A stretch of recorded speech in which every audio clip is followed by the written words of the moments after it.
I will start by saying a big welcome and thank you to Piers for joining us this evening. And by way of a proper introduction, I'm going to pass over to Hugo Miebel, who is the manager of the MAA, the Miltonian Association. And Hugo remembers Piers from his days here at Milton Abbey. So over to you, Hugo. Thank you. Yeah, I do indeed. Well, Piers left Milton Abbey. In fact, he left the now reinvented Banks House in 1994. And some of his sketches are still in the art room, Mrs. Burton says. So don't forget to pick them up one day, Piers. Yeah. She's got my sketchbook. Yeah, apparently, yeah. Need that back. So Piers is a contemporary of old Miltonian actor Rupert Evans, who spoke to us a few months ago, as you may well remember, and Milton Abbey Governor Neil Tomlin. So it was quite a year group that you had, Piers. He has become a very distinguished and well-known sculptor and artist in Europe and the USA, and where he spends a lot of time. And he is currently exhibiting at the Mosul Museum in Oxford. The MAA was delighted to give some financial backing to this exhibition through a business bursary, and I'm intending myself to go and visit it before the end of the summer while it's still open. His exhibition is centered, and you'll probably correct me if I'm wrong here, it is centered around the huge cultural damage done by ISIS in the Islamic world and elsewhere, and features replica bullet holes, amongst other things. I am sure Piers has a fascinating tale to tell, and I'm really looking forward to hearing it. And above all, Piers, I'm very delighted to welcome you back to Milton Abbey, even virtually. So nice to see you again, and over to you. Great. Okay, thank you very much, Hugo. I am just going to try and share the screen.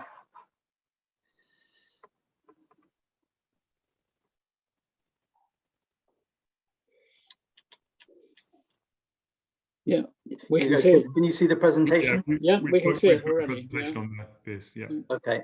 All right. So thank you everybody for joining this evening and taking the time. I would like to start by explaining that the talk I'm going to give now was put together for the Mosul Museum, which is in Oxford. It's part of Oxford University. The Mosul is the oldest museum in the world. It just passed its anniversary this year. I think it was 380 years. I could be corrected on that, but it's thereabouts. This presentation was created to give to the director of the museum, his staff, and members of the museum who wanted to understand the nature of their new exhibition, which is currently running, and it runs until the 22nd of August. The title of the exhibition is Owning the Past, From Mesopotamia to Iraq. And the purpose of the exhibition is to explain and describe how colonial European powers carved out the boundaries, the borders of modern Iraq, and how the subsequent effect of the carving up of the Middle East, specifically Iraq, brought about a direct line of progression in events to ISIS. And the exhibition focuses specifically on the culture of Mesopotamia, which is the region as it was known before the nation state of Iraq was created at the end of the First World War.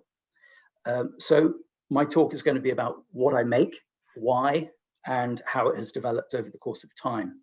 I'm going to try and move quite quickly because I need to pack a lot in half an hour.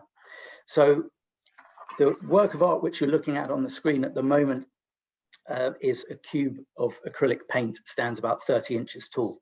I think that the first thing and most important thing for me to explain at the beginning is that for 25 years I've been making sculptures out of paint. My intention for working this way is that I wanted to develop systems of painting where the work could grow in any direction without the traditional restraint of the canvas. So I'm effectively starting to utilize systems for making sculptures out of paint. The reason I wanted to do this was because I didn't like the limitations that were imposed by the tradition of painting onto a flat surface. So the work that's on the screen at the moment is titled Manifesto, and this work was made between 2000 and 2003. As I said, it's a solid cube of acrylic paint. When I made this work, I was living in the Hudson Valley, which is about an hour and a half to the north of New York City. Because there's no tradition of making paintings in this way, I had to develop the techniques that I needed as I went along. Most of it was improvised. I found often that by default, what I was doing with the paint was entirely sculptural. So I started to utilize sculptural techniques, which became more advanced as my studio practice increasingly developed and started to capture textures. This work is from 2001. It's about 2.5 meters across, consists of 200 cast paint tubes. It's effectively a color field painting, which is a type of painting that grew out of the tradition of American abstract expressionism, where you have a plane of color where you can, in this particular instance, see in the different corners, you have different colors.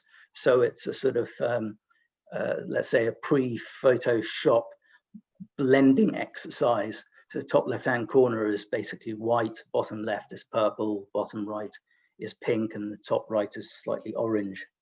So the point of this work is to develop systems for directly sculpting with paint, because that isn't the tradition, and because it would enable me to make objects out of paint which could expand in any direction, which would entirely release me from the traditional restraints of the canvas, which is what I was after. I wanted a very organic system of painting where there was no limit to what painting could be physically. So at this stage of my development and my practice, I was aware that I can cast with the paint. I developed a paint for about 2 years with a paint manufacturer, and we managed to produce an acrylic which could go into molds, which is of course a classic sculptural technique. I'm also aware of at this stage in the development of my practice that I have a feeling, which I had known of for a long time, that I felt the most significant thing that an artist can do is somehow to make a statement or a document about the time that they're alive. So this is in 2000 and 2001. In March 2001, in Afghanistan, the Taliban destroyed the 6th century Bamiyan Buddhas. Culturally, of course, this is an unimaginable thing. And this hit me like a brick to the side of the head.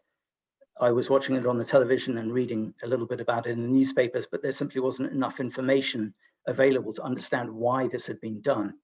In retrospect, in 2021, I can look back at this extraordinary piece of cultural ransacking, and I can see clearly why it happened, and I understand somewhat about the Taliban's beliefs. But at the moment, in 2001, when this occurred, I just found it exceptionally difficult to understand that the Taliban thought that somehow the lives of people in Afghanistan would be improved by the destroying of these Bamiyan Buddhas. I felt that it was too big and too dire a statement for me to really be able to absorb. It was just simply too big for me. But at the same time, I had a feeling that somehow I would need to try to understand it through my art, but I just didn't know in 2001 how that would happen. 6 months later, on a very beautiful Saturday afternoon, I was in New York City at a shop downtown in Manhattan, which was a camera shop, trying to fix an issue with my digital camera. And a few days later, I turned on the television and this was happening. So when I saw these pictures on the TV, I understood that there was a direct correlation between the destruction of the Bamiyan Buddhas by the Taliban and the targeting of the Twin Towers. So what I mean by this is that both were iconic and proud, revered symbols for very different qualities, but which followers of certain extremist religious practices simply couldn't abide. As a child, my brother and I had pressed our faces against the windows at New Jersey's Newark Airport and peered out into the night at the Twin Towers in the distance. And so even as children, we really understood the importance and the power of these symbols, these enormous towers in Manhattan. After 9/11, I realized that there were forces at work that were far too powerful for me to ignore if they were intent on damaging cultural heritage. And if those forces were willing to bring that siege to the place where I lived, and effectively, by doing so, make it a part of my life, I couldn't let go of this feeling, and I became determined to somehow integrate the noise of geopolitics into my studio practice. In 2003, I moved back to London from New York, and I started working with a new paint, an industrial floor paint, which is a two-part material, mix a hardener into it, and it can cure overnight up to any thickness. This paint allowed me to very quickly make works like this one, which is from 2005. So what you're looking at here is a solid paint construction. It's an assemblage with different component parts that are built together and then glued together with paint and then painted over the top. So you have two large slabs of paint on the top, cast metal reinforcing bar on the left, which is cast with paint, and sheets of paint hanging down on the front, which have photocopy transferred newspaper and magazine pages on the surface. So this is part of a small group of wall-mounted works, which were first, the first in which I was attempting to integrate the noise of geopolitics and the outside world into the sort of very clean, quiet, contemplative studio bubble in which an artist squirrels away and produces their art. On the 7th of July 2005, 4 bus bombs were detonated in public transport in central London during rush hour. 3 in trains, 1 on a red London double-deck bus in Tavistock Square. This work is a direct reaction to the photographs that were published in the media about the bus bombing. So in the photographs, the sides of the bus were splayed apart, the roof was gone, the orange handrails inside the bus were twisted around and left sticking up into the air above what was then the exposed top deck. 13 people died as a result of the bombing. Overall, 52 people died on the day and 700 people were injured. Now, I'm very aware that terrorism in one form or another has always, for many, many years, been a periodic feature of London life, whether it be IRA bombing campaigns or more recently religious extremism. And in one way or another, I've always been conscious of terrorism, specifically in London, growing up, IRA bombs going off, all sorts of things. In 2009, I went to do an artist residency in Shanghai in China. And from the residency building, looking out of the window, I could see the inhabitants of traditional 19th century Chinese Hutong community houses being forcefully evicted from their homes. Their houses were being torn down around them to make way for some glass and steel high-rise building. This sight made it very difficult to make my art because it was only about 20 feet away from where I was attempting to concentrate on making works of art. And it was such an alarming visual that every time I left the studio and I walked down the corridor, there it was out of the window. And it sometimes involved people being physically dragged out of their homes by the police and a bulldozer coming in seconds later and removing their houses. So these traditional houses were being felled day after day, and the very open area that was created behind them was growing almost by the hour. This experience again pulled my focus back to the deliberate destruction of culture, what I had seen in New York and what I'd seen on the television as the Taliban destroyed the Bamiyan Buddhas. So whilst I was in Shanghai, I tried to think of a way to attempt to capture the texture of violent geopolitics in the surface of my industrial floor paint. So I'm thinking about entirely sculptural techniques. How do I rupture the surface of the paint in order to try to capture the moment of violence where geopolitics hits the culture? So with the help of a very tall, blonde, fluent Chinese-speaking Latvian lady, we talked our way into a Chinese army firing range at the end of October 2009. And by a rather long and convoluted lie, we persuaded the People's Liberation Army soldiers who were there, who you can see in this picture, to shoot some sheets of my industrial floor paint, which were handily in the car and pulled out at the right moment. And you can see one of them down this little firing range. You can see a little white square leaning up against a block of concrete. And the man in the dark blue blazer is aiming a rifle at it.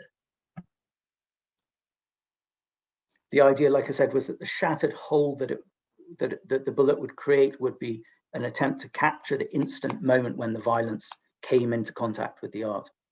I was unsure whether the paint would be able to endure the impact. I thought maybe they'd just break to pieces, and I really didn't know what was going to happen, but they made these shocking bullet hole fracture, what are known as concoidal fracture bullet holes, or bullet impact marks, BIMs, as forensic people call them.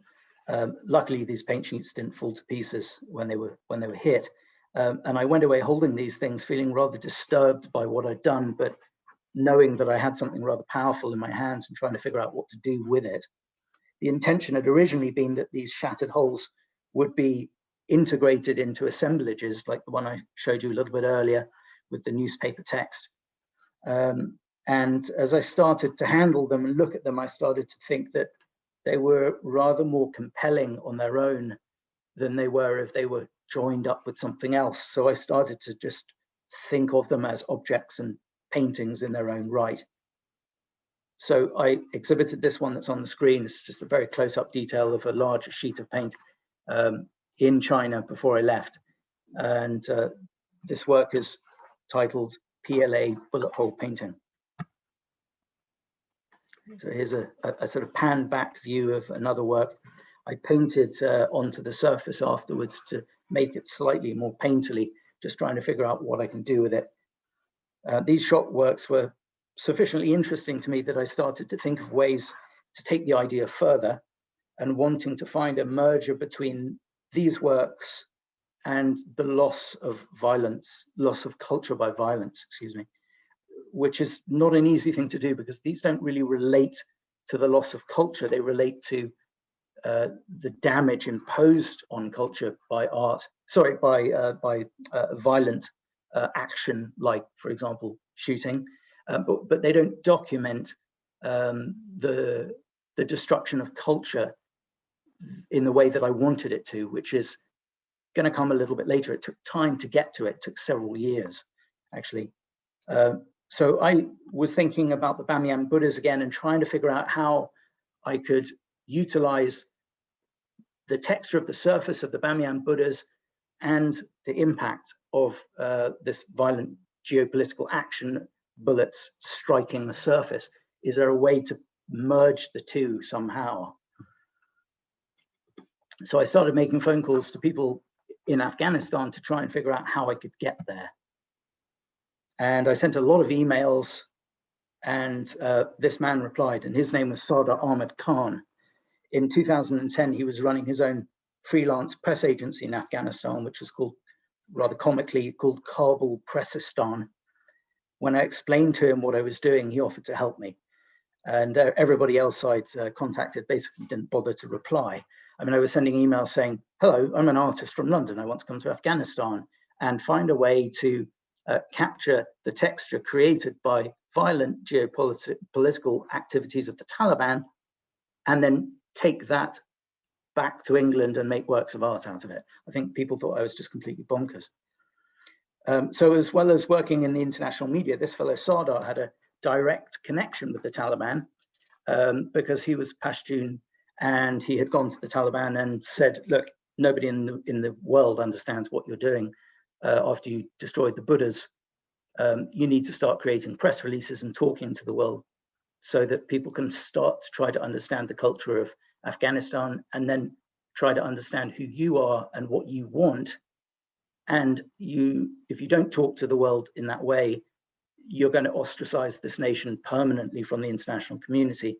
And he also understood that by doing that, he would create a communication bridge, which in later years would be used probably by government to facilitate the movement of things like medicines around the country, which the Taliban was starting to restrict and starting to control as they took over Afghanistan.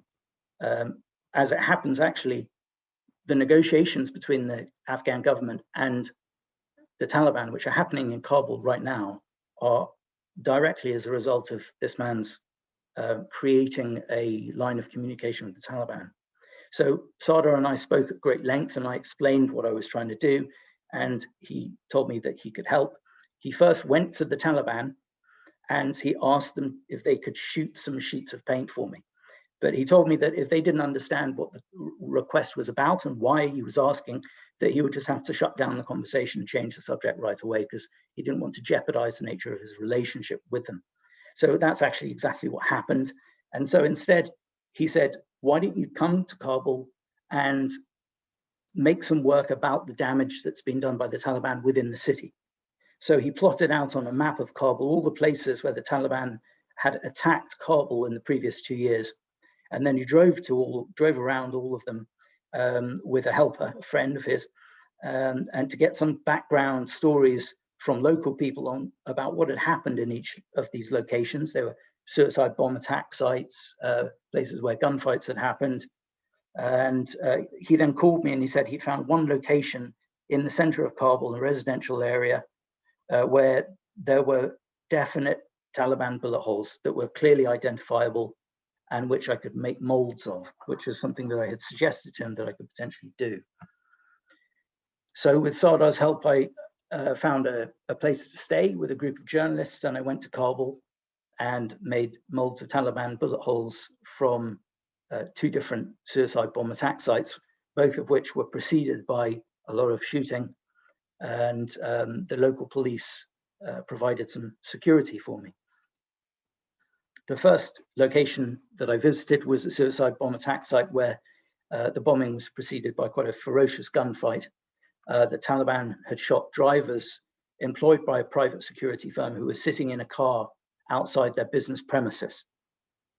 As the shooting happened, the wall behind the car was damaged as the 2 security staff in the car were killed, and bullets that passed through the car and around the car struck the wall behind, and I was able to make molds of those holes, those bullet holes, bullet impact marks.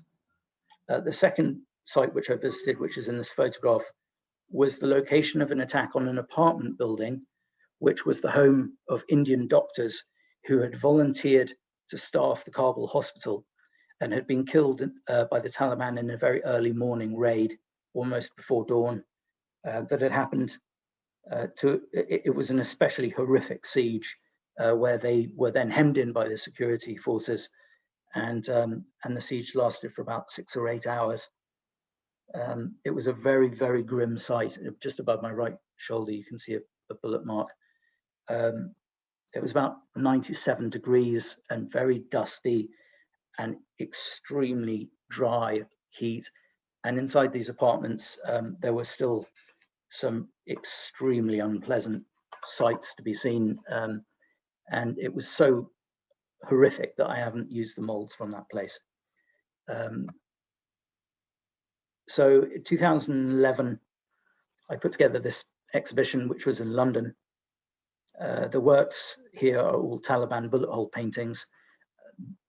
Why I've made them this particular way in these grids is so that the works are very directly derived from a modernist painting practice, a tradition which came from, in Western art, came from Picasso and the development of Cubism, the first modern movement in art, and developed into systems of monochromatic abstract painting in the 50s, which these works of art derive from.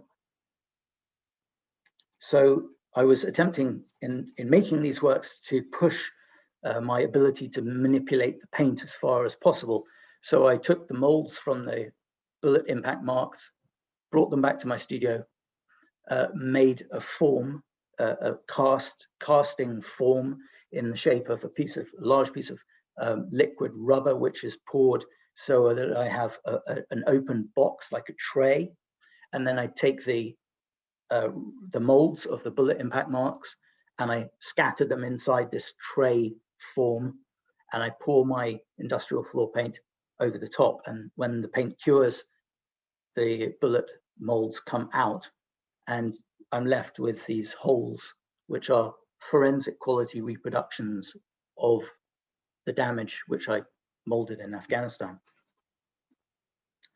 Part of the effect of these works is that the viewer can walk up to them and see what the granular level, really extremely fine detail, what these pieces of damage look like in the flesh, instead of having to experience it through the portal of the media.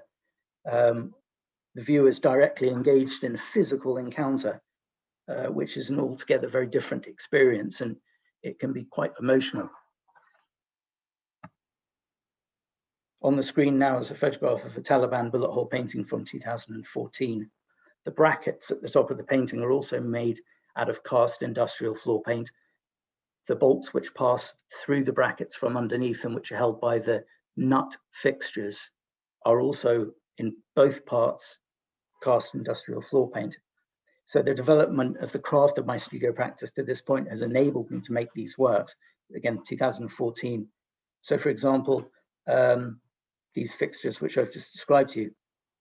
Tragically, in the year that I made this, in the spring of 2014, Sadr Ahmad Khan, who I described to you, whose face was on this screen a few minutes ago, and his wife and his two daughters all died in the Taliban shooting in the Serena Hotel in Kabul. He was there for a festive dinner with his family, and a couple of Taliban had sneaked in and went into the loos and took very small pistols out of the soles of their shoes where they'd smuggled them in. And as they came out of the loos, they just started shooting. And the first people who were shot were Sadr and two of his children. He had a toddler son, a baby, basically, who was about 2 years old. And the Taliban shot him in the head as well. And he didn't die. He was left with brain damage, but he now lives in Canada with some of his extended family, and has sort of a 24-hour help and care from them. Sadr was an extraordinary supporter of what I was doing, and every time I opened an exhibition, he'd receive an email from me, and he'd email back and he'd say, "This is amazing, keep going, keep doing it. No one's coming to Afghanistan to see what's happening here, and you're taking it to them, so don't stop." So especially after Sadr died, I decided that this was a path that was worth continuing because it had real power to it, and it was forcing people to consider very carefully what was going on outside the comfort of their own communities. They were being exhibited predominantly in Europe, though they were shown in Germany, France, Belgium, United States, Canada, Japan, Australia, Hong Kong, and mainland China, these Taliban works. So they really got around. So everybody thought that the Taliban were really the worst form of extremists that we could imagine. And then 2014, ISIS came along. They proudly made it their mission to destroy ancient sites, museums, monuments, tombs, mosques, churches, libraries, and they sanctioned looting. The Middle East has never seen before anything so systematic and deliberate in the form of destruction of culture on an industrial scale across two countries, Syria and Iraq, simultaneously, using modern day military equipment. In this photograph, there's a guy with a small pneumatic drill taking the face off a Mesopotamian sculpture, which is about 1,000 years old and which is known as a lamassu. It's a protective spirit sculpture which flanks the gates of important sites such as Nineveh, which is an area of Mosul, in the center of Mosul, where there are palace complexes. So watching what these people, ISIS, were doing, I realized immediately that this is really the biggest cultural cleansing since the Second World War. And unlike the Second World War, where stolen works of art were being sold, here they were just being destroyed outrightly. And I understood immediately that if I was going to continue looking at the destruction of culture, deliberate destruction of culture, that I was going to have to examine what ISIS were doing. These photographs show a place in Syria called Dura Europos. It's an important ancient Hellenistic, Parthian, and Roman city. and it's against the banks of the Euphrates River, which is in the top right corner of the photograph. On the photo, in the photo on the left, you can see the ancient site before ISIS, and on the right, the systematic looting sanctioned by them, which is all these tiny little pinholes, thousands and thousands of tiny pinholes. And those are holes dug by looters under license to ISIS. There are dozens of similar places like this across Iraq and Syria, from which ISIS derived an income. So they would enable people with a chit, effectively, to go and loot. And they take their metal detectors and whatever they found, they dig it up, they take it back to ISIS. The ISIS people would determine what its value was and either buy it from them or allow the people, the looter, to sell it on the open market, but they would be taxed, and ISIS kept a record of who had found what and what it was worth. And if they didn't come back and return the object, if they were unable to sell it, they would have to pay a tax. So it created a huge income for ISIS. So I started trying to find ways to visit these ancient sites in Iraq as quickly as I could. And it happened very fast. And within a few days of making the necessary connections, I flew to a city called Sulaymaniyah, which is in the Kurdish region of Iraq, in the northeast of Iraq, in the autumn of 2015.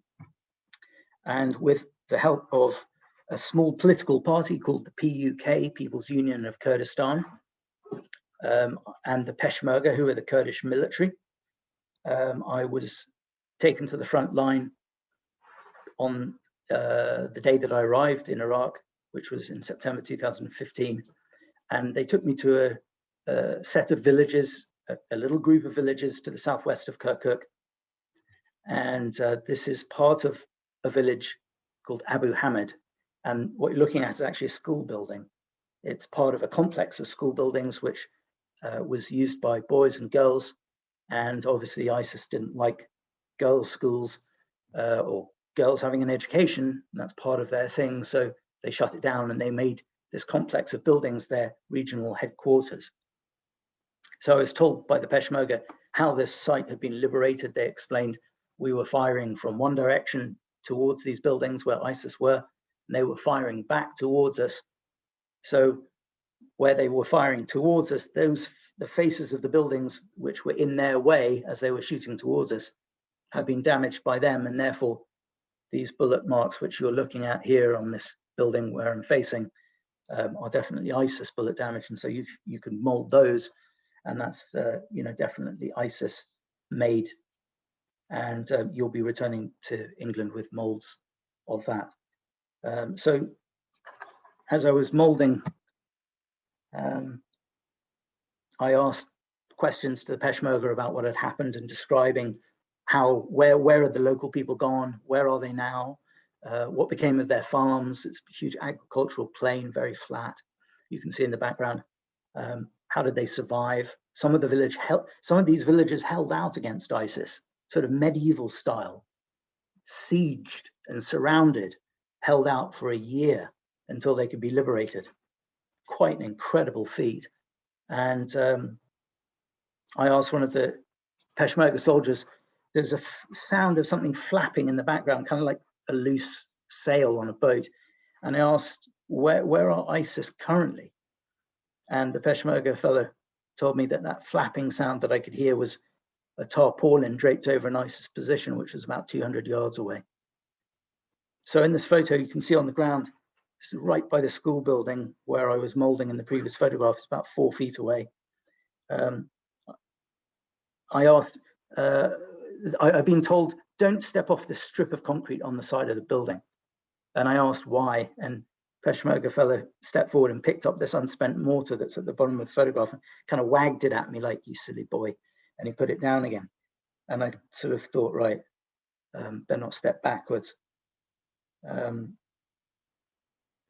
After making the molds in this village, Abu Hamid, we went on to a second village, which was called Tel Arabah. A tel is an architectural mound. So when you enter this particular village, the road rises up a few feet. And the architectural mound is literally the archaeology of previous buildings which the current buildings have been built on top of. And it takes hundreds of years for these architectural mounds to build up. And when they're very tall, they can be up to 50 or 60 meters high in the north of Iraq. It's literally thousands of years going downwards of archaeology of the ancient cities that are underneath, and with the most recent buildings on top. So this is a Tel village. And you can see this is a very traditional mud brick building, extremely strong, very durable, but this has been abandoned for over a year. And so I was mixing up my molding putty, which is a dental putty. When you go to the dentist and they mold your teeth, that's a material called alginate. And I use alginate and I mix it with my hands with a hardener, and then I pack it into the bullet impact marks. And then about 10 minutes later, the putty is cured, and I pull the molds out and I put them in a bag. And ultimately I take them back to my studio and I make works of art using them. What you can't see in this photograph, sort of unfortunately, is that through that open doorway on the right-hand side, which I could see, the camera didn't capture it, but there was somebody's living room and it was completely intact. And I could see at the back of the kitchen, and there were rugs on the floor and there were chairs and there was a sofa, and it was as though they'd left an hour ago. It was very eerie. While I was making molds at this place, a mortar came down in the village, and it was rather precariously close. And so the Peshmerga said, when you're finished making molds, we'll leave. And I kind of looked at the alginate that was in all these bullet holes that I'd filled, and I thought, it's not worth it. So I just said, yeah, we're ready to leave, let's go. So on the way out of the village, we drove back on the road that we'd come in, and they slowed right down, and everybody took a look at this hole, this crater on the side of the road, which hadn't been there when we arrived, and it was steaming very slightly. So that's where the mortar came down. So these villages were just to the southwest of Kirkuk, of the city of Kirkuk, which is part of the oil region of the northeast of Iraq. And it's incredible how, when all this sort of awful stuff is happening, you only have to drive 10 minutes away and life seems to be happening in a completely normal way. So we went to Kirkuk and we went and had kebabs for lunch, which was really completely surreal, given that we were being mortared by ISIS about 15 minutes before. To just sit down completely relaxed and just eat a meal seemed very, very strange. But for these guys, it's completely normal. So I decided that because this is very much not the average artist day in the studio, this experience. So I thought I'm just going to photograph absolutely everything. So I took a photograph of this particular scene. The two fellows in the previous photograph were part of the security detail who was with us. And I kind of realized how relaxed they were when they laid their machine guns down on the table that we were going to eat at. So I just wanted to add this photograph to show you a snapshot of this part of the world. Northeastern Iraq is just the most amazingly beautiful place. And it sort of feels like the setting of Lord of the Rings. Incredible mountains which sort of rise up sheer out of the landscape. And it just is extraordinary how truly awful things can be happening a very short distance away from places as serene and spectacular as this. But it seems to be the case in war zones, all the ones that I visited. So this is amongst the first works that I've made at this time, 2015, using ISIS bullet damage molds from the Iraq villages. In this work, I'm really getting much closer to what I had originally intended, which was to integrate the damage with reproductions of ancient art. So the shape of this piece of art that you're looking at is a sort of slightly miniaturized version of a part of a Roman relief, which is reproduced from the Pergamon in Turkey. Pergamon is an ancient city in Turkey, which had an extraordinary altar to Zeus, and the altar was purchased by Germany during the Ottoman Empire, and it now resides in the Pergamon Museum in Berlin. So I've merged the ISIS bullet damage, which I molded in the villages, with these panels, and in integrating the two, sometimes curious things happen. Like, for example, the figure on the right-hand side who looks like he's about to throw a rock, he's got his back turned to us. The edge of the texture of the bullet hole took his face off. And then the man on the far left has lost part of his face as well. And you get these strange interactions with the figurative sculpture and where the interspersed bullet damage lands in the casting process. And hopefully it heightens the severity of the damaged finished work, as opposed to taking away all of its characteristics so you can't see what it is any longer. And if I manage to achieve that balance, then that for me is a successful work. So in making this work, what I've basically done is I've purchased a commercially available plaster cast of an ancient relief, and I've integrated, as I said, the ISIS damage. So I was buying Assyrian, ancient Roman, ancient Egyptian reliefs and plaster casts and integrating the ISIS damage to them. So this particular work was shown at New York University in their Faculty of Fine Arts, and they have a display, an exhibition space which consists of display cases like this, where they invite artists to put works in. So on the left-hand side, you can see on the right, towards the right, an intact panel from the Pergamon Temple of Zeus, and then to its left, slightly damaged, the same panel reproduced, but slightly damaged with the ISIS bullet marks. And then on the right-hand side, more damage, extensive damage, and then only fragments at the end. So I've found that a very rewarding element to these works has been meeting and getting to know archaeologists, historians, and restorers who are specialists, specifically in the territories where these types of things, ISIS and the like, the damage to culture that they're carrying out is happening. So in 2017, I was asked to put together an exhibition at a gallery in New York City called Thomas Yekel Gallery in the Chelsea neighborhood of New York City. And this is the entrance of the exhibition. And on the right-hand side, you can see an introduction, which was written for me by Jason Uhr, who is a very celebrated archaeologist who works at Harvard University. He very kindly agreed to write an introductory wall text for me, which contextualizes the ancient reliefs that I've been working with. And the text helps to explain the purpose of the imagery. And at the same moment, it describes what is effectively the continuum of the human experience in spite of the degradation of this important archaeological material, which I'm integrating with the ISIS bullet damage. So Jason's text reads, "Walls have always been canvases for people's beliefs and ambitions. In the ancient world, palaces, temples, and tombs were adorned with images of how the world was meant to be. That reality might have been political, shown to courtiers or supplicants approaching a king, or it might have been cosmic, with rituals performed properly in the present or in the hereafter. The styles and specific messages seem alien to the modern viewer, but the underlying sentiments are timeless, and they reinforce our connection to the past. An assault on the monuments of the past is an attack on the identity of the people who descended from them. But it's more than that. These bullet-marked scenes of Egyptian, Assyrian, and classical antiquity remind us that it's an assault on our shared humanity." I think that's an important point, because I had a meeting at one stage, excuse me, with the Iraq culture minister, and he went to great lengths to make sure that I understood that what was being destroyed in Iraq wasn't just Iraqi material. Iraq, the borders of Iraq surround an area of land which is known historically as the Cradle of Civilization. This is the place where writing was created, invented for the first time, and the wheel and the plow and the fermentation process.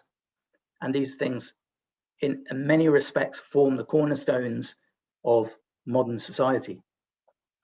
So for people like ISIS to go around smashing these things up, the ancient sites and the ancient artifacts, as though they can remove or delete that history, is something that is overwhelmingly disturbing to everyone. It doesn't matter really where they live in the world.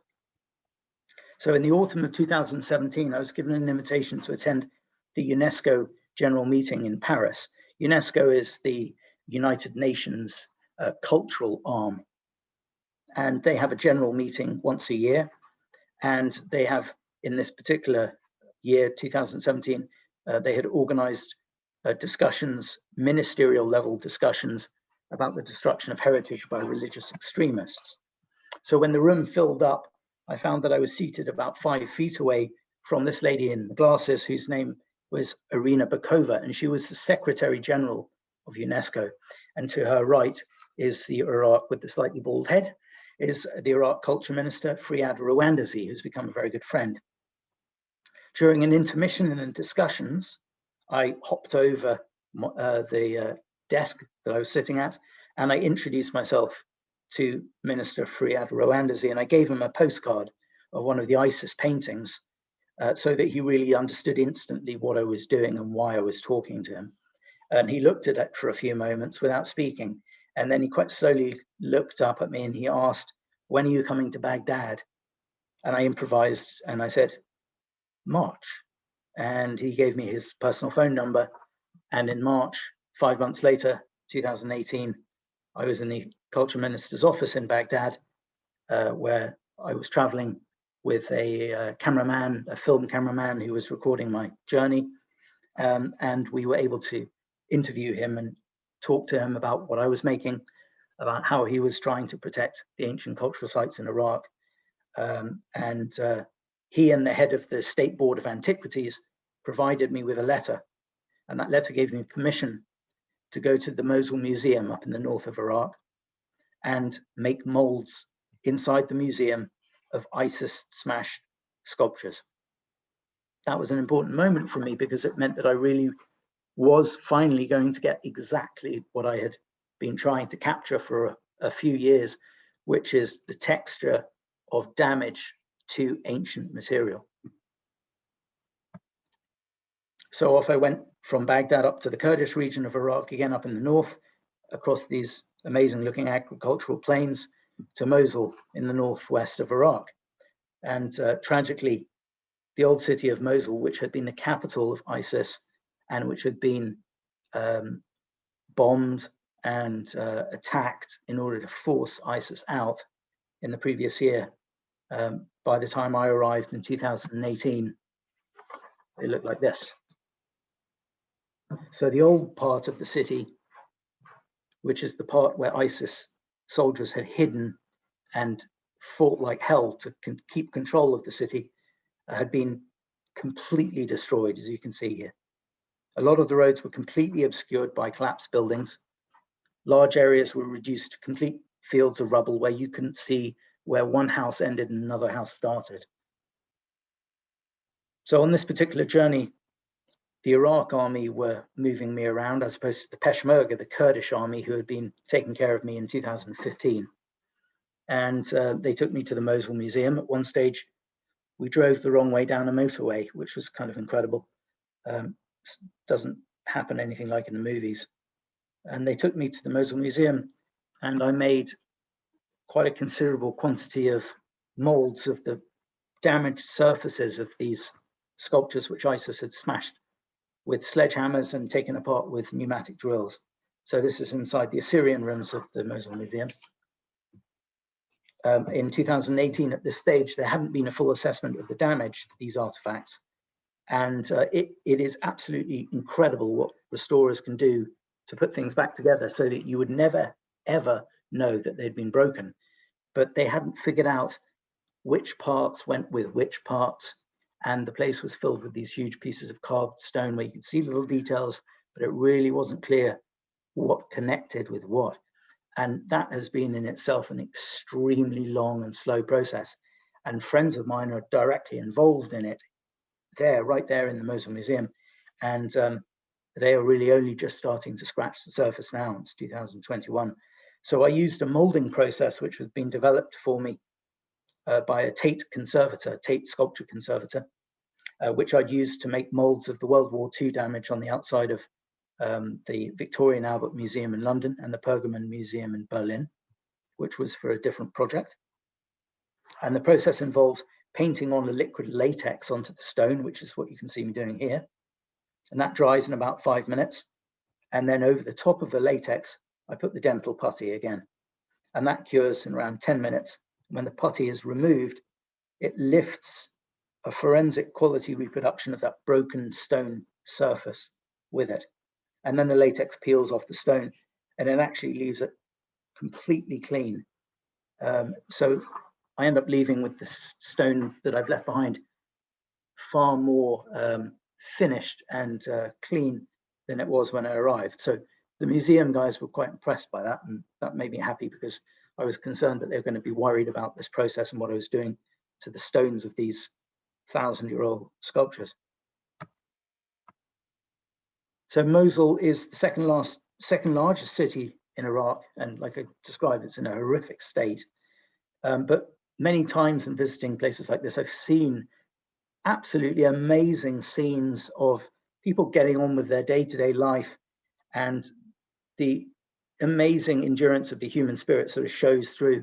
So this boy had walked out of the building that's behind, and then he sort of drifted off to the left and talked to somebody and was starting to walk down this road, and he's holding on his head a metal tray with flatbreads on it. And inside this collapsed building, underneath that collapsed building, was a bakery, and it was active, and there were people coming out of it with loaves of bread. So it's just amazing, like really uplifting moment, because it's so horrific to see an entire city destroyed completely like that. And then you realize that a little bakery under there is feeding people in that area of the city. And it really kind of encouraged me to feel like in time, Mosul was going to be okay, that they're going to get past all this awfulness. So this brings me up to the exhibition, which is in the Ashmolean at the moment, which is called Owning the Past, From Mesopotamia to Iraq. It's curated by a fellow called Paul Collins, who works at the Ashmolean Museum. He's the keeper of Middle East art in the Ashmolean Museum. And it was developed, the exhibition was developed with the help of Iraqi and Kurdish people who live in Oxford, who advised them how they should present the history of Iraq. And they listened very, very carefully, and they did a lot of what they were, these community ambassadors encouraged them to do, which was just amazing. Wonderful way to design an exhibition, to bring local people in and say, how do you think we should present the fact that the Kurds were never given a nation, for example? And quotes which these people gave to the museum are written up on the walls to embellish and help describe and explain how the nation of Iraq was created. So the exhibition tells the story of the formation of the country using artifacts and maps and books and diaries. Lawrence of Arabia's suggestions for the borders of Iraq and how it should function were included in the exhibition. And the exhibition basically lays bare the kind of muscle flexing of the British Empire's military at the time of the end of the First World War, which is when Iraq as a country came into existence. So something that's also interesting about this exhibition is that it's a dual language exhibition. So on the left, you can see the Arabic translation of the text, the wall text, which is on the right and which describes my work. It's the first time that any museum in the UK has actually made an exhibition about the Middle East and written the texts which accompany all the artifacts and describe what the exhibition is in Arabic, which seems like an extraordinary oversight. But once they realized that that could be done and that they should do it, somebody thought of it, and it seemed so obvious, and they started to wonder why nobody had done it before. So my contribution to this exhibition is a very large installation. It consists of around about 1,600 objects. And the way that they were made was that this stone relief carving, which you can see in front of you, is housed inside the entrance of the Ashmolean Museum. And it stands about 10, 11 feet tall. It's huge. And I made a laser scan of it and then 3D printed 2 large sections of it from left to right. So I printed the top 1/3 of the sculpture, and then I printed the section of the sculpture with all the writing in the middle that crosses over the middle. And I 3D printed those two sections. And the 3D prints are then merged with the texture of the broken sculptures from the Mosul Museum. So the 3D prints form the surface of blocks, and the texture of the broken sculptures form the edges. And so what you end up with is this installation. So the large pieces are around about 1.5 meters across, and then they go down to these very, very, very small little bits, which are around about the size of a little fingernail.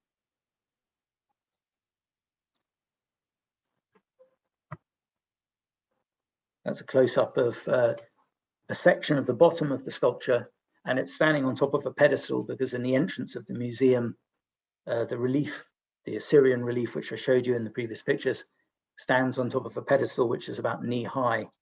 And a lot of the sculptures which I saw when I went into the Mosul Museum also stand on top of pedestals, and when they were hit with sledgehammers, the stone would break away and fall down.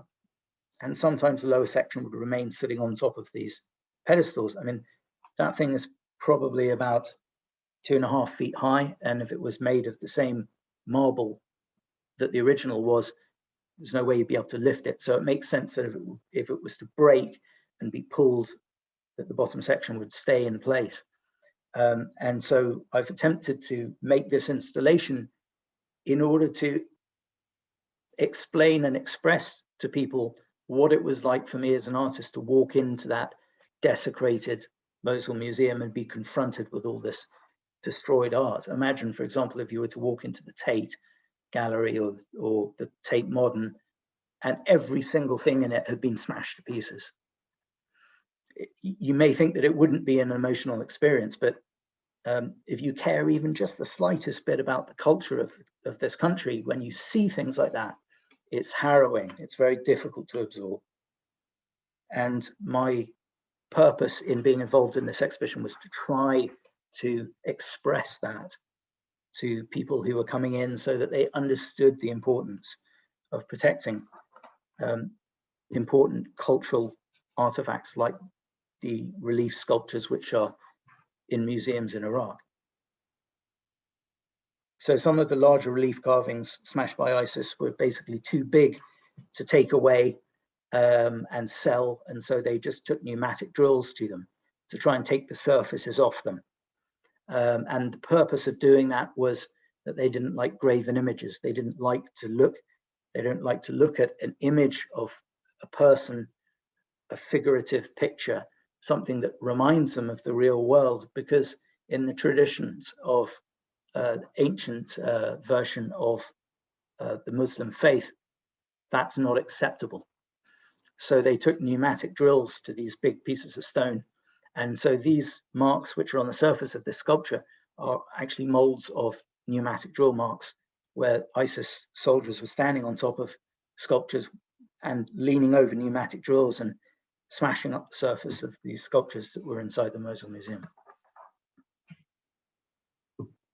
So this is a group of 4 drawings, which is also in the exhibition at the Ashmolean.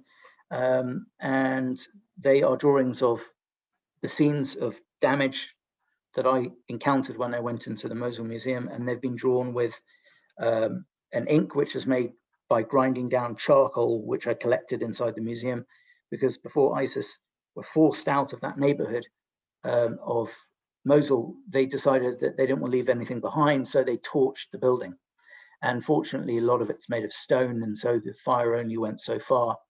And I was able to go into the area where the fire had happened and gather up some charcoal, which I then turned into ink to make these drawings. So in effect, I'm bringing the destroyed artifacts, and it was a storage room in particular that had caught fire, where there was a lot of wooden shelving, and objects which were there inside that storage space were completely destroyed. So in many respects, I'm sort of bringing back to life some of these destroyed works of art through this process of grinding down the charcoal into an ink and then making the drawings of some of the smashed objects that were inside the building. This particular drawing was sold in Christie's last year and sold quite well. A number of people bid on it, which was great. In this image, in this picture, what you can see on the left-hand side, you can see blocks of stone which are leant up against a pedestal, the base of a sculpture. And then on top of that base on the left-hand side, you can see little sort of boards with black edges. And they were the text panels that were next to the pieces of art that were taken away and sold or smashed up inside the Mosul Museum. That was a pretty standard thing that happened all across all of the museums in Iraq and Syria where things were stolen. And you sort of think, well, why would you steal that thing? Why would you steal these pieces of ancient stone? What's the point? Well, that relief sculpture that's in the middle of this drawing with all the text on it, if you legitimately brought that into a gallery, say in London, and said, I own this thing, I would like to sell it, they might look at that and they'd say, it's worth a few £100,000.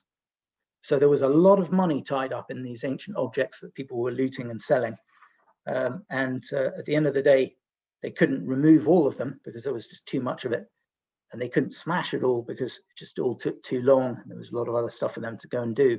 So they did leave some of it behind. So unfortunately, these wall texts now, they just no longer relate to anything because the artifacts are gone. Nobody knows where they are. And it all becomes rather intangible, and it's been reduced to a sort of tragic reminder of everything that's been lost. So that basically concludes my talk, my description about what I've been making, so that you have a little bit of an idea of what I'm doing at this particular moment. I have in this year 6 exhibitions coming up, one in the United States, in New York City, which is in a non-profit exhibition space. I've contributed a work of art to the Tribeca Film Festival, which is organized by Robert De Niro, and it's in New York City, and that's next month in June.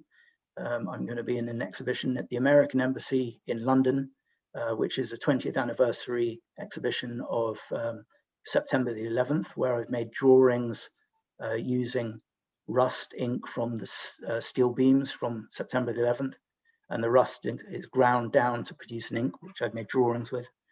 I have an exhibition in London around the same time in September. I'm in an exhibition in Belgium, also about the destruction of culture, which then has a sort of simultaneous opposite number exhibition in Shanghai, ironically in China, kind of back to where it all began for me. So I'm busy, and I've plenty going on and plenty of need to keep making work. And there's a lot of damage to culture out there in the world. So I don't think I'll be running out of material in any big rush. Anyway, thank you very much for listening. And I'm going to revert now to our hosts and any questions and answers.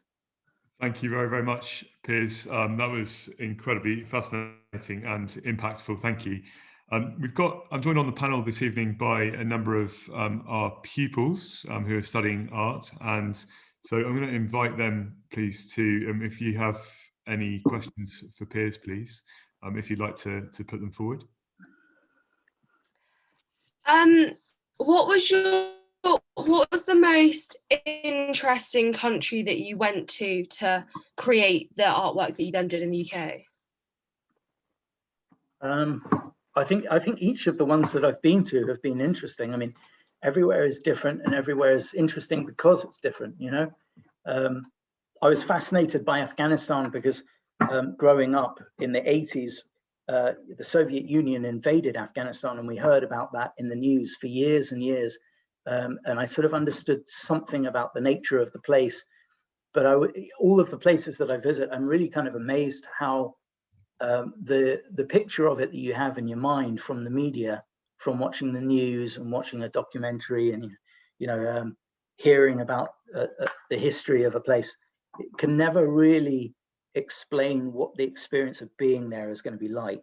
And it's always an incredible eye-opener, because you can't imagine what place is going to smell like, what it's going to sound like, what the people, how encouraging the people are going to be, if they're going to be happy to talk to you, or if they don't want to talk to you, or sometimes they're just desperate to get their story out, and and just so glad that somebody's there and wants to talk about what they've experienced and what they've dealt with.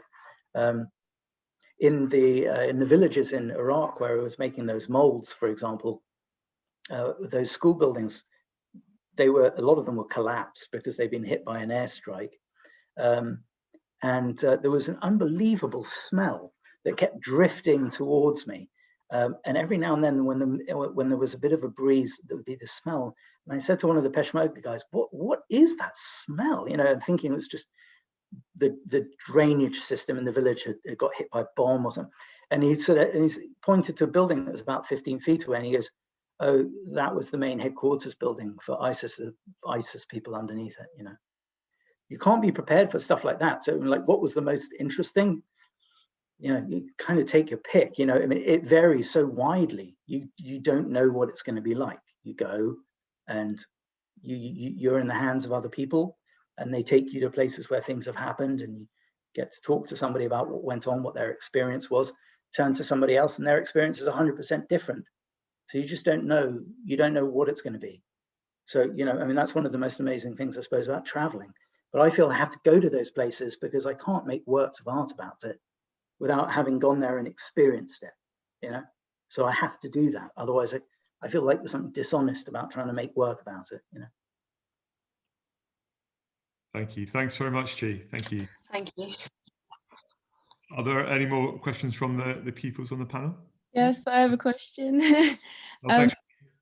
Do you feel your art is a retaliation to these horrific acts by making something creative out of destruction and exposing it to the general public? Well, I've never thought about it in the context of the word retaliation, but I think that there's a fellow who works at the British Museum. He's responsible for the Middle East collections at the British Museum, and he refers to them as memorials to the damage. And I think that that's a pretty good way of thinking about it, because if they can somehow help to form part of a historic record of something that's gone on, then people in the future can learn from it. And if they're shocked by them, that's good, because it means that they're shocked into realizations, and sometimes, unfortunately, to get people out of their comfort zone, you have to kind of jolt them, so if they serve that purpose, and if they do that effectively enough, then I suppose in a way you could say that it's a retaliation, I suppose, although it's not set out to be. It certainly will hopefully help to teach people in the future, where the line in the sand is between the right and the wrong, Thank you very much, Ruby. Thank you for your question. Amelie, do you have a question for Piers?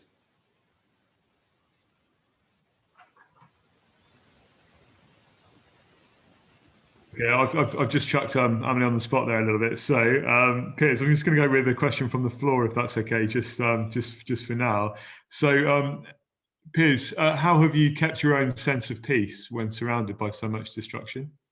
Well, I do things to help as much as I can, and there's a limit to what I can do to help. But I mean, you go to a place like Mosul, which looks like Berlin in 1945. How do you help?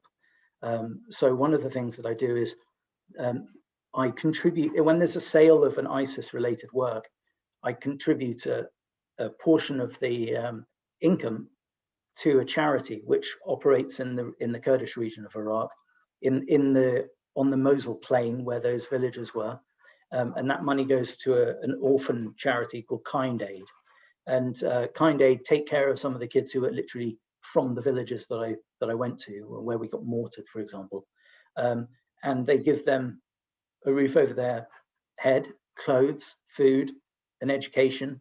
And because they come from an agricultural place, they teach them how agriculture works, and the modern techniques of agriculture. The northeast of Iraq, where the Kurdish region where that was, that's known as the breadbasket of Iraq. It's incredibly fertile land, and it produces a huge quantity of the food that Iraq needs to sustain itself. And since ISIS arrived, a lot of people fled, and so Iraq has had a really serious food shortage issue. So in a kind of very, very micro granular, 1 grain of sand at a time sort of way, I try to contribute something back. And I think that that's the most direct thing that I can do to help and to kind of return something in kind, if you want to think of it that way. Okay, thank you very much. Okay, are any of the if you have any of the people panelists, if you have any questions, please do shout out. I think we've got yeah, so when and why was the first time you knew this form of art is what you wanted to start doing? Like the exact when I was watching the TV in the United States on September 11th, 2001, and I was kind of holding my head in my hands and watching one of the Twin Towers, which I'd been about 400 yards away from a few days before, watching it burn. And then as I was watching that happening and trying to take in what was going on, an airplane flew straight into the side of the other one. And I suddenly thought, oh, this is like sort of extreme version of, you know, the type of terrorism that used to happen, you know, when the IRA bombed London. This is an attack on the nature of America. It's too big for a person with a brain only that big, you know, to take in. How do you deal with it? Well, I've always tried to deal with things by making art. So I tried to think of a way that I could make a work of art somehow about what I'd seen and about what was happening. It was a completely overwhelming thing to witness, even just through the television. And so I made a work of art about a month later. I know somebody who works in airplane forensics, and he explained to me one day that when an airplane crashes, these forensics people come along and they gather up every single little piece that they can, and they take it all to an aircraft hangar and they rebuild the whole airplane, and it looks like a jigsaw puzzle. And they do this because they want to try to determine, based on the structural failings of what went wrong, what happened, you know? So I thought, well, maybe I can disassemble this experience with a jigsaw. So I bought a jigsaw puzzle, like 2,000 piece jigsaw puzzle. And I made the whole jigsaw puzzle, and then I separated all the pieces and kept them in rows, and I made a mold of the whole thing. And then I filled all of the jigsaw puzzle pieces with a color, and they became like pixels. And I put them all back together. I made about 50 different copies of it with different colors. And then I put it all together to make a sort of pixelated image of one of the airplanes flying towards the Twin Towers. I spent months and months stopping what I had been doing previously and working on that thing. And it's the first time I'd really tried to figure out how to address what I'd seen happening. The work wasn't really very successful. I didn't like it when it was finished. And in the end, I moved back to England and I didn't keep that work. It would be interesting to look at it again now, but I didn't even have a photograph of it. It just didn't work out. I wasn't sure how it would come out, but that was the first time that I really tried to fuse my experience with a work of art. But like they say, you know, it doesn't work, try again, you know, so I just kept going. Thanks very much. Thanks, Emily, for that question. Piers, can I just come with a question from the floor? Does your interest in art, did that come from Milton Abbey, or were you? Was it? It actually happened just before. It happened in the summer before I started working. Before I came to Milton Abbey, my grandmother, who was Dutch, took me to an exhibition of the centenary of the death of Vincent van Gogh, and I walked around the museum with her. And I'd been copying works of art by Vincent van Gogh for a few years up until that point. And I kind of learned to draw and paint by doing that. And as we walked out of the museum, I remember reading the wall text that said, you know, Vincent van Gogh was this artist. And it was the first time that I really somehow digested the idea that there's a person out there who makes art, and that's what they do with their life. And I walked out of there, and we were walking down the steps at the front of the museum, and I stopped to my grandmother and I said, Oma, which is Dutch for grandmother, I said, Oma, can I be an artist? And her husband had been an art dealer. I didn't understand that at that moment. Kind of understood that later. He died years before. And she sort of grabbed my arm. She was like, yes, absolutely. Yeah, so by the time I got to the bottom of the steps at the Van Gogh Museum, you know, as far as I was concerned, I'm an artist. And I just never looked back, you know. And I think there was something about that understanding that when I got to Milton Abbey, you know, I found my way to the art room pretty quickly. And the art teacher, Mr. Gregory, I think he was sort of probably quite overwhelmed by the volume of things that I was making. Like, you know, and towards the end, when I left when I was about 18 years old, he sort of came to me and said, I've never had a student in sort of 20 odd years, anything like as prolific as you. This is kind of unbelievable. Like, we can do all this stuff, you know, hundreds of paintings, hundreds of drawings and sketchbooks and stuff. You know, yeah. So, you know, Milton Abbey enabled it, really. Yeah. But I knew what I wanted when I got there. And when I got to art school, it was like I'd arrived in heaven. You know, I mean, not to say anything condescending about Milton Abbey at all, by contrast. But when I got there, it was a school where all you did was make art. You know, it's like I'd arrived. You know, it's brilliant. Thank you, and also, Piers, what, you know, building on that, what advice would you have for young artists who are looking to make their way, or even the artists that are just working at school and not sure, you know, where their career is going to take them? But what advice would you have for them? I think the hardest thing that I've ever had to learn is patience. I'm an impatient person, but it took me, I think, until about 2008 or 2009. So from 1994, 95, when I left school and started university, to 2009, to really get to grips with, having gone through art college and got a degree and everything, to really start to get to grips with what exactly it was that I was going to do as an artist, that was going to be worth doing and that people were going to be interested in. And you can't design it. It happens naturally and it grows, and it just, you know, one work of art leads on to the next, and gradually you start to sort of make progress, and you start to develop a language within your art of expression about what you're interested in and what the world means to you. I suppose my lesson, my piece of advice would be, try to think of a way in which you can describe what concerns you. Because if you just make works of art, paintings, whatever it might be, about beautiful things, you know, like flowers in vases, that's great. And it's wonderful to be a technically skilled artist. But if you don't say something about the time in which you're living, what does your art mean once you've died, once you're gone? It means very, very little. What matters is to try to contribute something to humanity. And that can happen over time. You can't design it. Like I said, it has to happen naturally. So try and learn to be patient, because it takes time, you know, and persist. Don't give up. Never, ever give up. Don't take no for an answer.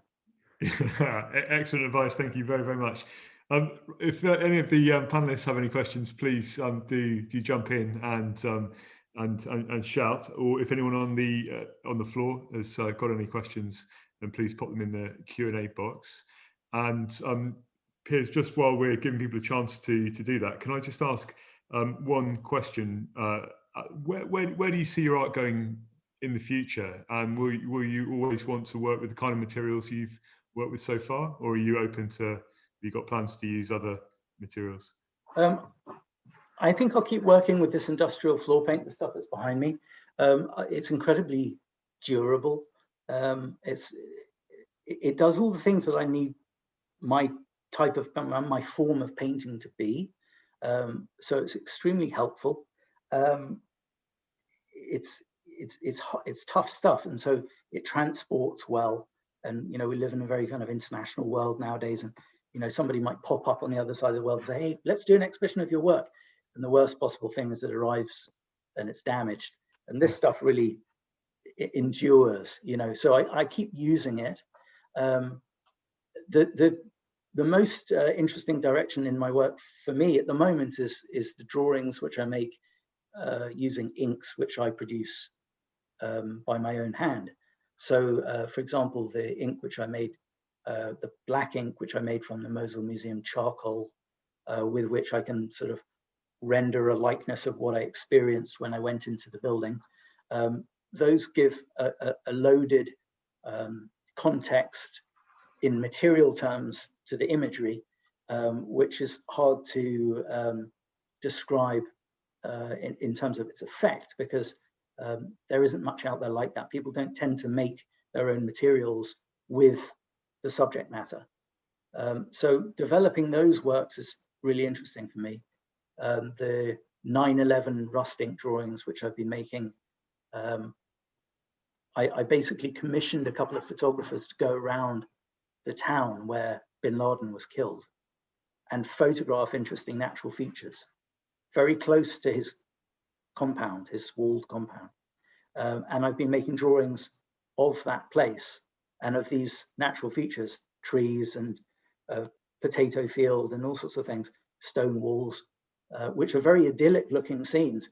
But then when you realize that they're made with the rusting from 9/11, from the steel beams of 9/11, it becomes an incredibly alarming thing in a way, but it's also such a sort of mellow looking scene that you have to join up the two. And the works ultimately are about the continuation of life and the seasons and the development of how the natural world, you know, continues to function and change.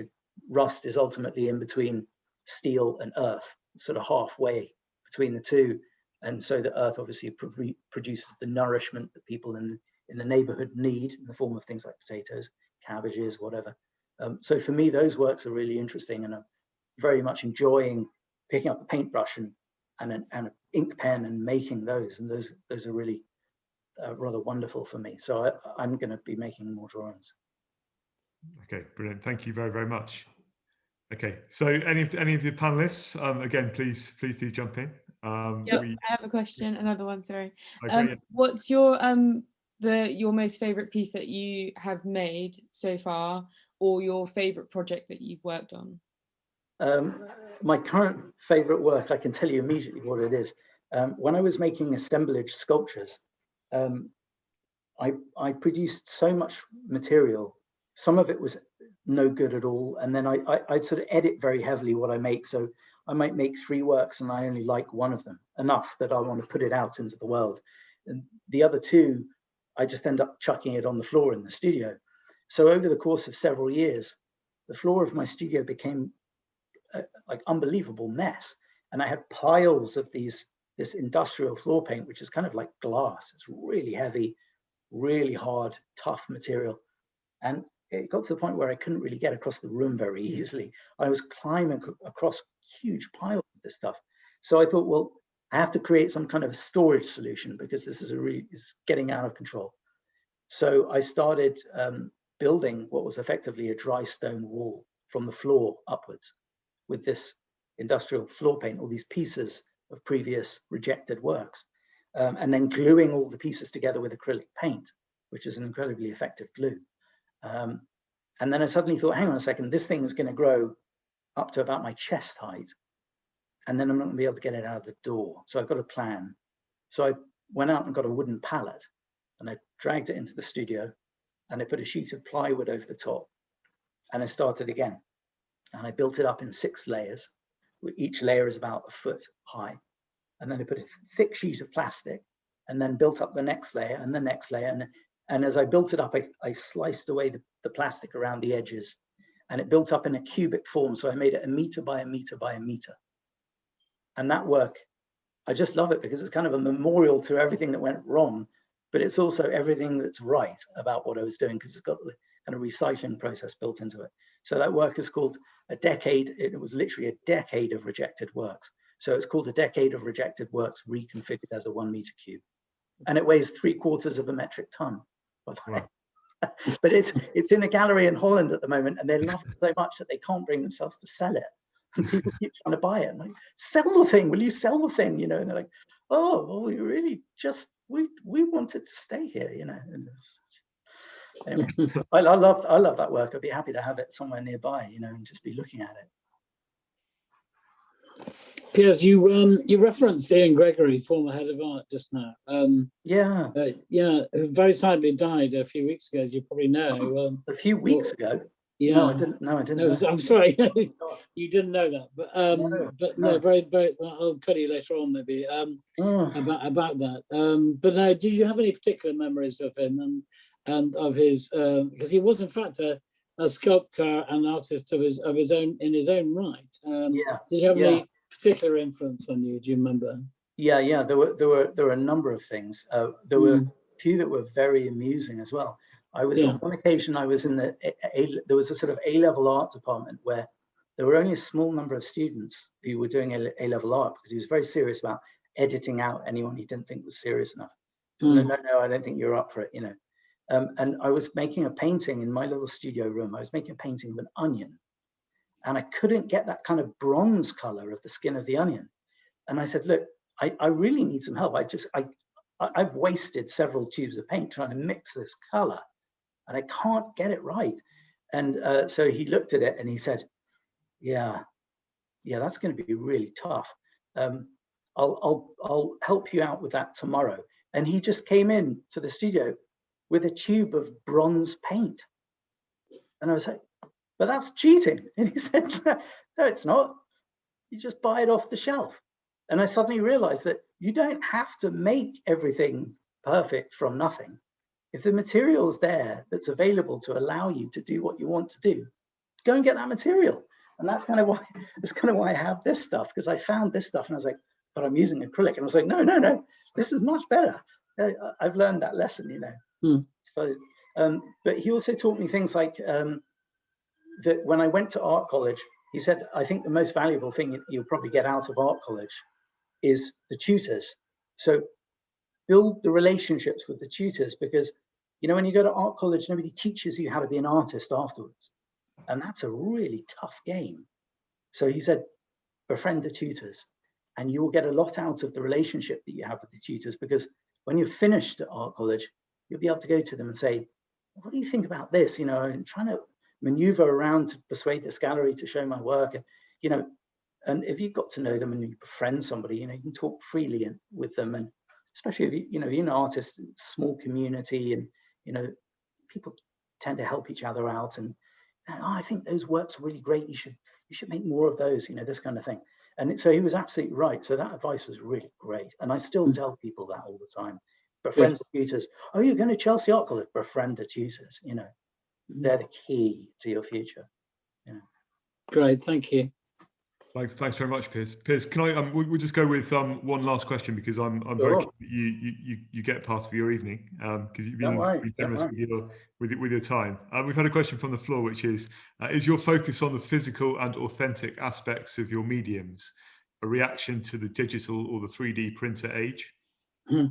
No, I utilize both, actually, because I also make silkscreen prints, which to make the prints I use as a printing medium, as an ink, I use crude oil. And so to transfer the image to the surface of the silkscreen is a digital process, and then I'm printing. But I also periodically I make objects like these nuts and bolts. I wanted them a gauge which doesn't exist. So I went to a 3D printer and I said, hey, look, do me a favor, scan a bolt and just shrink it just slightly so that it fits what I need here. And then he 3D printed it and I molded it, and then I made the nuts and bolts.